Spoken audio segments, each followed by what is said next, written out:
Assalamu alaikum. Hello everyone. Today we have another lesson in Mega Goal 6. In the previous lesson, we had two skills, pronunciation and vocabulary building. We talked about the word pronunciation and we said that the word pronunciation means the way we say the words correctly.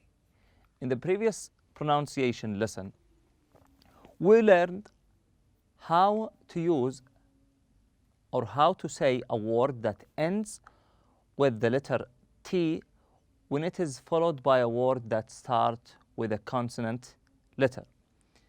We said that we use this way of pronunciation in casual conversations. So we said that sometimes consonant sounds are left out in casual speak. For example,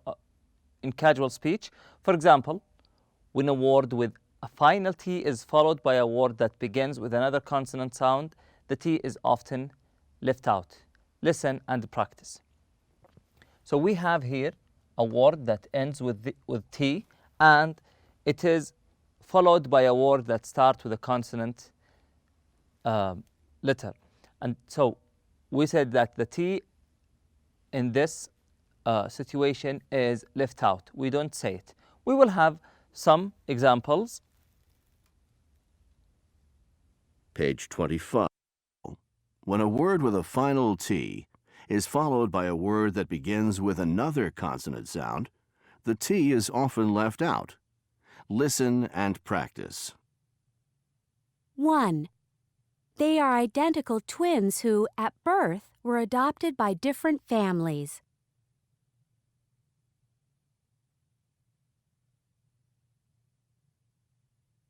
2.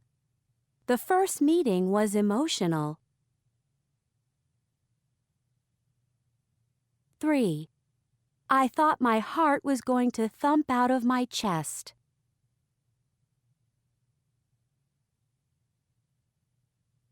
4. I just dropped the phone. 5. The strangest thing of all is that we even have the same recurring dream. Okay, after we learned how to pronounce the word that ends with T and followed by a consonant letter, we went to the vocabulary building. In the vocabulary building, we had 8 words on the left side and 8 definitions or 8 explanations for these 8 words on the right side. And we were asked to match these words with their definitions and explanations. We listened to the article, survival against the odds.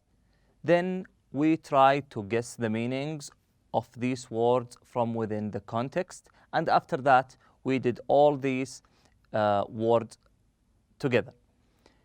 Now we will try to revise and refresh our minds by taking a brief look at these words and try to match them with their definitions. The first one is detectable. We talked about the word detectable and we said that something that can be exposed and revealed.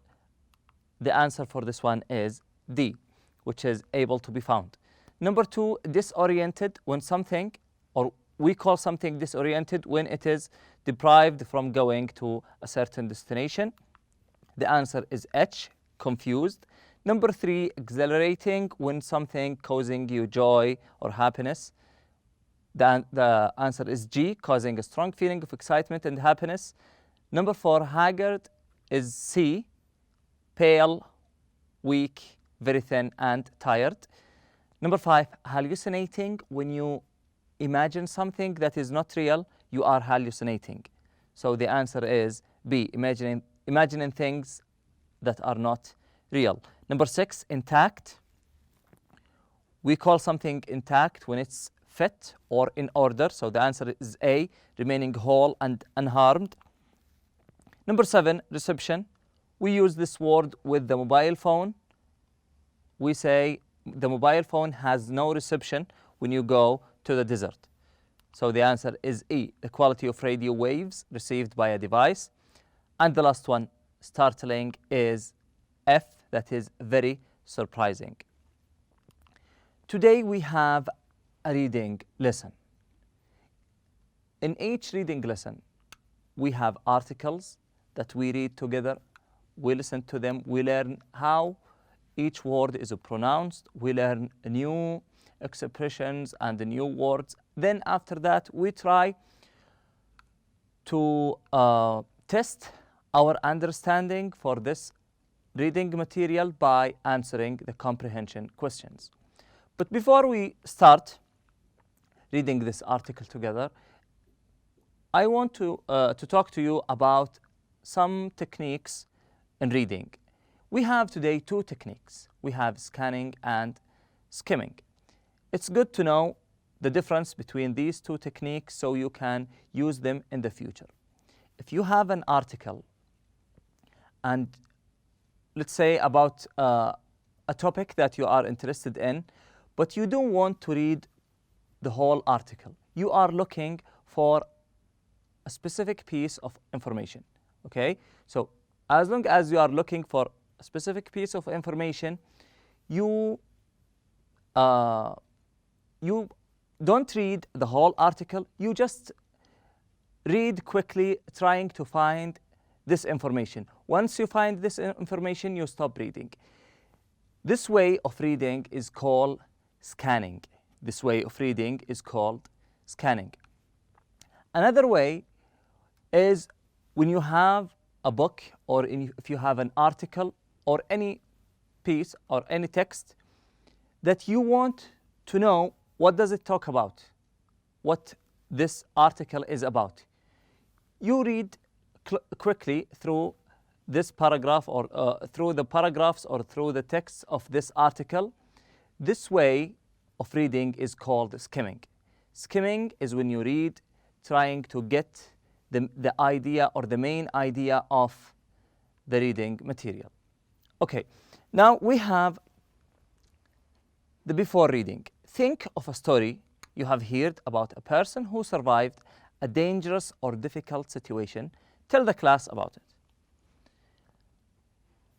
Every one of us knows some stories and who we told our friends and our families hundreds of stories. I want you now to think of a story for someone who survived a dangerous situation. You can pause the video right now, think about, try to remember one of these events where someone survived a dangerous situation.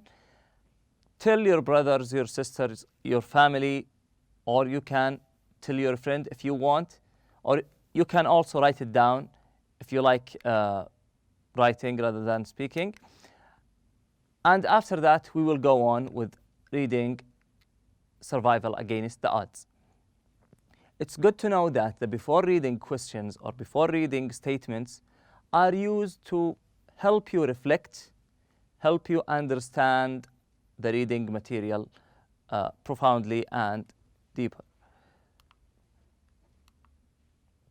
Okay, now I want you to pick up your pens, listen carefully, underline the new words so you focus on the pronunciation of these words. Underline also the new expressions so you ask about them. You try to guess their meanings from within the context. And after that, we will listen to this article together.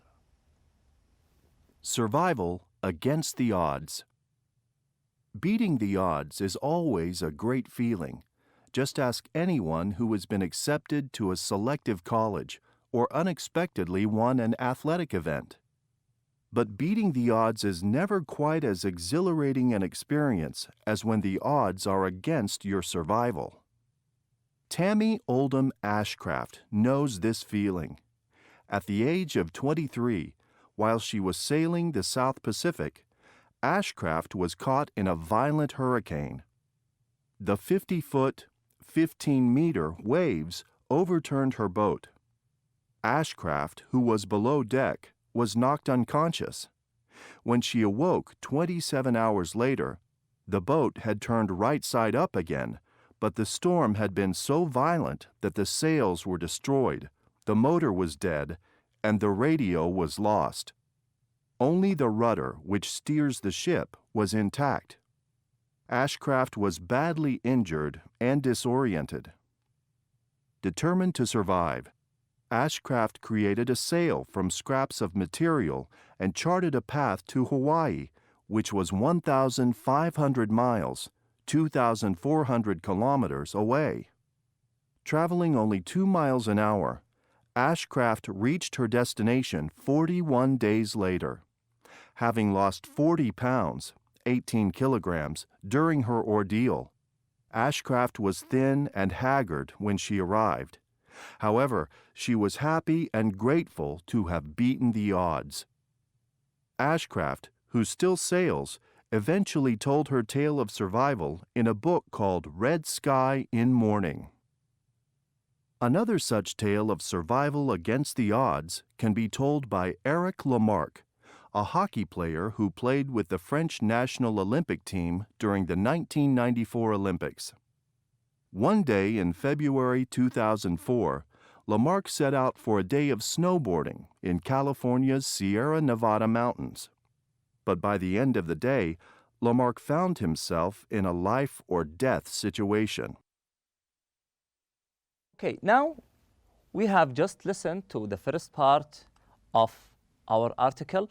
I want to grab your attention to 3 words that maybe you are running into them for the first time. The first one is violent hurricane. Violent hurricane.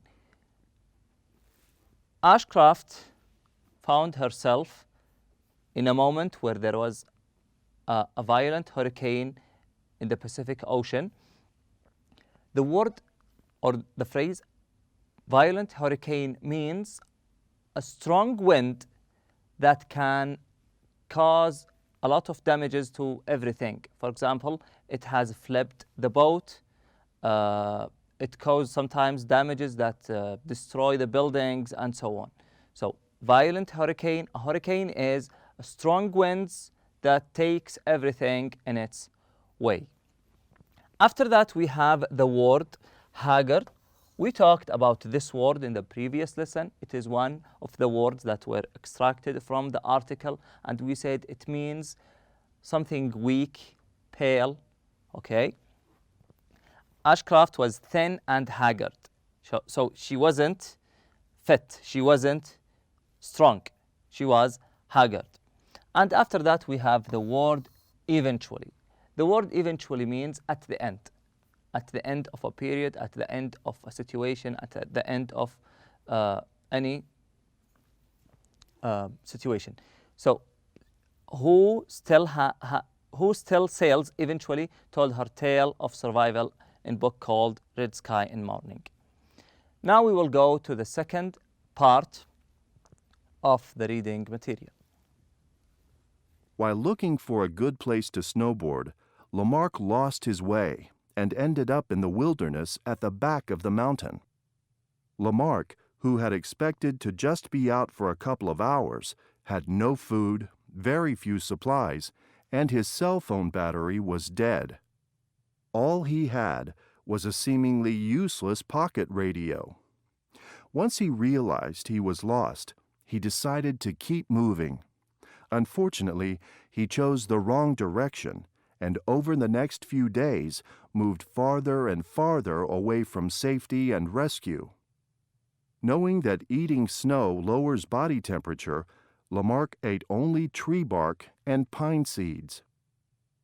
After a few days, Lamarck had an idea that may have saved his life. He turned the pocket radio into a kind of compass. He noticed that whenever he pointed the radio in a certain direction, the reception for a local radio station grew stronger. Using this radio reception as a guide, Lamarck switched direction and started walking towards safety and ultimately rescue. For days, Lamarck struggled through hunger, freezing temperatures, and 12-foot, 4-meter deep snow.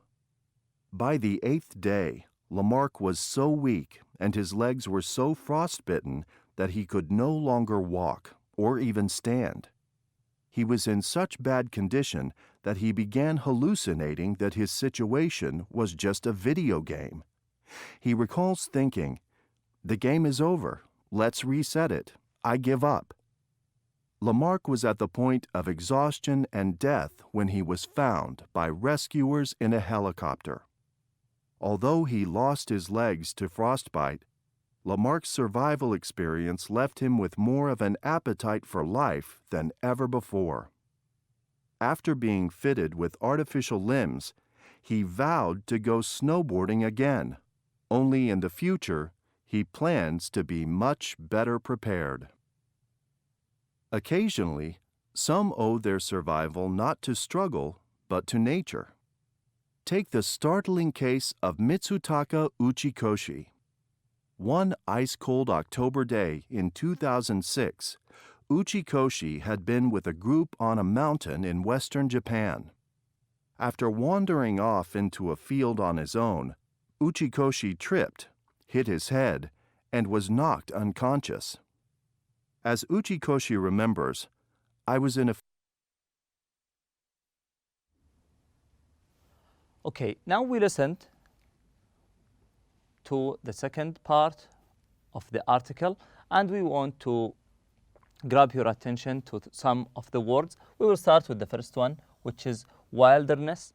The word wilderness means any place that is outside the city. For example, if you go to the woods, to the jungle, if you go to a national park, that is a kind of wilderness. So the wilderness is any place that is outside the borders of the city. Then we have the second word, which is unfortunately.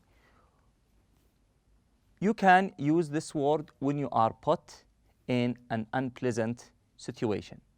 When you are put in an unpleasant situation, you can say, "Unfortunately, I am so-and-so." After that, we have frostbitten. We have the word frostbitten. Mr. Lamarck was frostbitten. When you walk barefoot in the snow, you might get frostbitten. That means the snow is going to harm your legs in a dangerous way. That is called frostbitten. After that, after he was frostbitten, he had to use artificial limbs, which is an external or artificial legs. Then we started listening to the Uchikoshi story, and it will be, or we will continue listening to the Uchikoshi story in the following slide. "I was in a field, and I felt very comfortable. That's my last memory." He remained unconscious in almost freezing temperatures without food or water for more than 3 weeks. When he was found in the freezing field 24 days after his fall, he did not seem to be breathing and had no detectable pulse. His body temperature was nearly 30 degrees below normal, and his organs had nearly shut down. Doctors assumed he was dead. Yet something incredible happened while he was at Kobe City General Hospital. He woke up. Even more incredibly, Uchikoshi, who was treated for severe hypothermia and blood loss, made a full recovery. Doctors believe that Uchikoshi's body went into a state similar to hibernation. In hibernation, the body temperature of an animal is lowered, and its breathing and heart rate slow down. Hibernation reduces the need for food and protects animals from damage to the brain and other organs. Stories like these remind us that even when we are in a situation that seems impossible, we should never give up hope. After all, there is always a chance that you will succeed against the odds. Okay, now after we have enjoyed listening to these 3 stories. Now we will go and try to test our comprehension for what we have just listened to and read by answering the following questions. We have 6 questions. Number 1, how did Ashcraft beat the odds? Number 2, what condition did Ashcraft return in? Number 3, how did Lamarck end up in such a dangerous situation? Number 4, what were 2 decisions Lamarck made that helped him survive? Number 5, how did Yoshikoshi end up unconscious in an ice field? Number 6, how was the state Yoshikoshi ended up in similar to hibernation?